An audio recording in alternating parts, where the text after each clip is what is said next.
తెలంగాణలో municipal polling ముగిసింది. 116 మున్సిపాలిటీలు 7 కార్పొరేషన్లకు సంబంధించి ఉదయం 7 గంటల నుండి మొదలైన పోలింగ్ ఇవాళ సాయంత్రం 5 గంటలతో ముగిసింది. ఇక ఇదే విషయానికి సంబంధించి మరింత సమాచారాన్ని బ్యూరో చీఫ్ కృష్ణమూర్తి అందిస్తారు లైవ్ ద్వారా. కృష్ణమూర్తి, చెప్పండి, కొన్ని చోట్ల ఉద్రిక్తత పరిస్థితులు అయితే నెలకొన్న, ఎలా జరిగిందనుకోవాలి పోలింగ్ సరళి?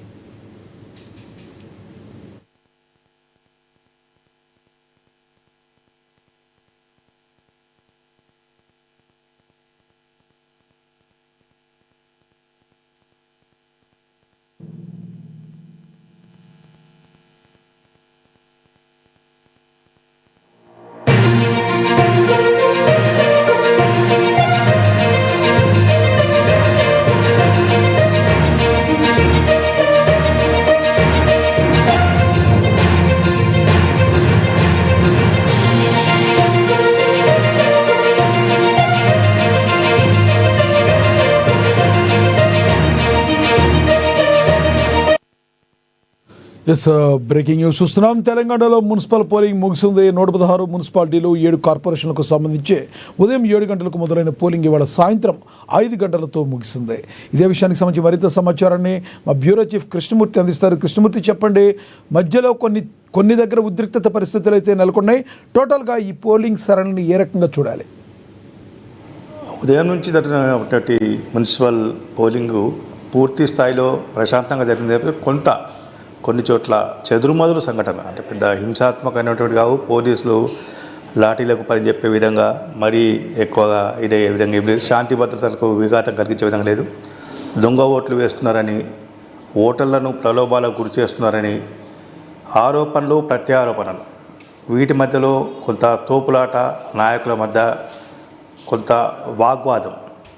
దీంతో పోలీసులు కూడా సామరస్యంతో పూర్తి స్థాయిలో ప్రశాంత వాతావరణంలో పోలింగ్ జరిగేందుకు వారు అన్ని చర్యలు తీసుకున్నారు.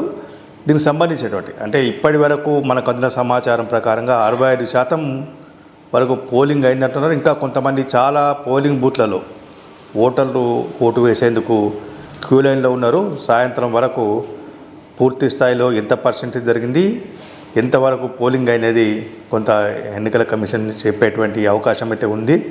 ఇక్కడ ఎస్ఈసి అంటే స్టేట్ ఎలక్షన్ కమిషన్ మాట్లాడుతూ, రాణి కుముదిని మాట్లాడుతూ, పండుగ వాతావరణంలో పోలింగ్ జరిగింది, చాలా ప్రశాంతంగా జరిగిందని చెప్పేసి వారు చెప్పారు.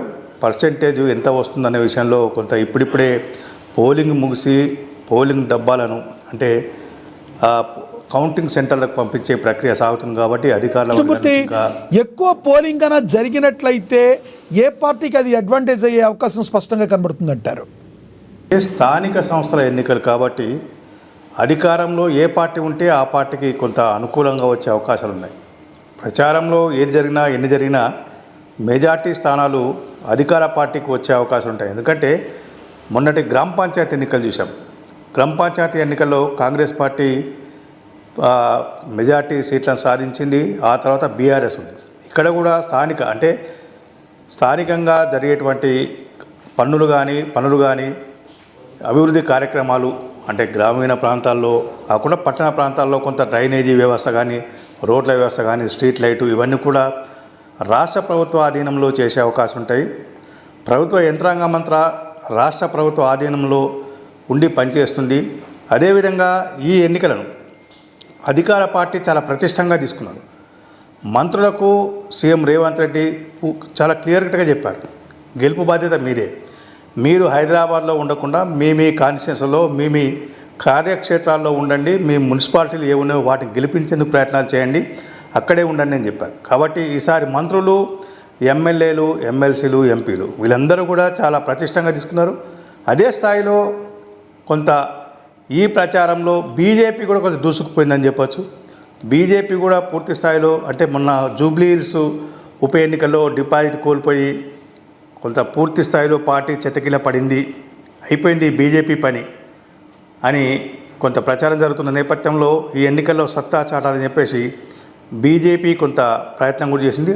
ఇదే సమయంలో బీఆర్ఎస్ కూడా సీఎం రేవంత్ రెడ్డి ప్రతి మాటకు జవాబిస్తూ, ప్రతి సవాల్ను స్వీకరిస్తూ, ప్రతి అంశాన్ని సీఎంకు అంటగడుతూ ఏదైతే ప్రచారం చేశారో, ఇటు కేసీఆర్ ప్రచారం రాకపోయినప్పటికీ కేటీఆర్ హరీష్ రావు వీరిద్దరూ పూర్తి స్థాయిలో పార్టీ గెలుపు బాధ్యతను తమ భుజస్కంధాలపైన వేసుకొని వాళ్ళు ప్రచారం చేశారు. ఇటు కాంగ్రెస్, బీఆర్ఎస్, బీజేపీ 3 పార్టీలు కూడా హోరాహోరీగా తలపడ్డాయని చెప్పొచ్చు. అక్కడక్కడ కొన్ని చోట్ల ఇండిపెండెంట్ కూడా కొంత ప్రభావం చూపే అవకాశం ఉంది. ఆ ఇండిపెండెంట్ కూడా పార్టీల టిక్కెట్లు ఆశించి చాలా కాలంగా పార్టీలకు పనిచేస్తూ పార్టీల టిక్కెట్లు ఆశించి చివరి క్షణంలో టికెట్ రాకపోవడంతో వాళ్ళు ఇండిపెండెంట్గా బరిలో పోటీ చేస్తూ ఉన్నారు. అదృష్టాన్ని పరీక్షించుకుంటున్నారు. అయితే కృష్ణమూర్తి కొన్ని దగ్గర కొన్ని ఉద్రిక్తత పరిస్థితులు అయితే నెలకొని దీనిలో ప్రధానంగా చూసుకుంటే బీఆర్ఎస్కి సంబంధించిన ఒక అభ్యర్థి ₹1,00,000 పోలీసుల దగ్గర వదిలి పరారైనట్లుగా మరి పంచుతున్నారు అని, డబ్బులు ఇలా పంచుతున్నారని తెలిసిన వెంటనే పోలీసులకు రంగంలోకి దిగినట్లుగా తెలుస్తుంది. ఎలా చూడాలంటారు? కొన్ని చోట్ల మనం ఇంతకుముందే చెప్పుకున్నాము, ఓటర్లను ప్రలోభ పెట్టడానికి ప్రయత్నం చేశారు. గ్రేటర్ హైదరాబాద్ పరిధిలోని ఒక మున్సిపాలిటీలో అభ్యర్థి సిల్వర్ కాయిన్లు పంచారు అని చెప్పేసి కొంత ప్రచారం జరిగింది. కొంత ప్రత్యర్థి పార్టీలు పట్టుకున్నారు అని కూడా వస్తూ ఉన్నది. అదేవిధంగా మీరు అన్నట్టుగా డబ్బులు కొన్ని చోట్ల ఒక క్యాండిడేట్ అసలు క్యాండిడేట్ కాదు కానీ ఆటోలో అరటి పండ్లు పంచారు ఓటర్లు. అంటే ప్రలోభాలకు ఏ రకంగా ఉంటుందనేది ఆటోలో అరటి పండ్లు కూడా పంచారు. దాన్ని కూడా పోలీసు వాళ్ళు పట్టుకొని కేసు బుక్ చేశారు. అంటే ఇట్లాంటి సంఘటనలు చాలా ఉన్నాయి. అక్కడక్కడ అంటే చివరి క్షణంలో ఇది వారం 10 రోజుల నుంచి చేసినటువంటి ప్రచారం ఒక ఎత్తు, పోలింగ్ కేంద్రానికి వచ్చినప్పుడు కానీ పోలింగ్ కేంద్రకు వచ్చే వాళ్ళని ఆకర్షించడము, వాళ్ళను ప్రసన్నం అంటే ఓటర్లను ఏ రకంగా ప్రసన్నం చేసుకోవాలి అనే ప్రక్రియలో భాగంగా ఇవన్నీ కూడా జరుగుంటాయి. అంటే చివరి క్షణం ఎవరైనా క్యాండిడేట్లు ఈ ఎన్నికను ప్రతి క్యాండిడేటు ప్రతిష్టాత్మకంగా తీసుకున్నారు. ఇటు కాంగ్రెసు, బీజేపీ, బీఆర్ఎస్తో పాటు మిగతా పార్టీలు ఏవైతే ఎంఐఎం ఇట్లాంటి పార్టీలు అవి కూడా, తర్వాత ఇండిపెండెంట్లు అయితే మరింత ప్రతిష్టాత్మకంగా తీసుకున్నారు. శివారులోని మరో మున్సిపాలిటీలో ఒక్కొక్క క్యాండిడేటు ఓటర్లకు ₹1,00,000 ఇచ్చారని చెప్పేసి ఒక ఒక డివిజన్ సంబంధించినటువంటి అభ్యర్థి ఒక ఓటుకు ₹1,00,000 అంటే ఈ రకంగా ప్రచారం జరుగుతూ ఉన్నది. కొన్ని అది ఈ విషయంలోనే అంటే దీనిలో నిజంగా విజయ్ బావుట ఇండిపెండెంట్లు విజయ్ బావుట ఎగరేస్తే ఇండిపెండెంట్లు ఆఫ్టర్ తర్వాత ఏ పార్టీల వైపు మొగ్గు చూపే అవకాశం స్పష్టంగా ఉందంటారు? ఇండిపెండెంట్ అంటే అక్కడ వచ్చేటువంటి అధికారంలోకి అంటే ఆ మున్సిపాలిటీని ఎవరు కైవసం చేసుకుంటారు, ఆ మున్సిపాలిటీ చైర్మన్ కానీ మేయర్ కానీ ఎవరు కాబోతున్నారు, ఇదొక అంశం ఉంటుంది. చివరి క్షణంలో కొంత అంటే మేయర్కు, చైర్మన్కు ఎన్నికకు కొంత ఓట్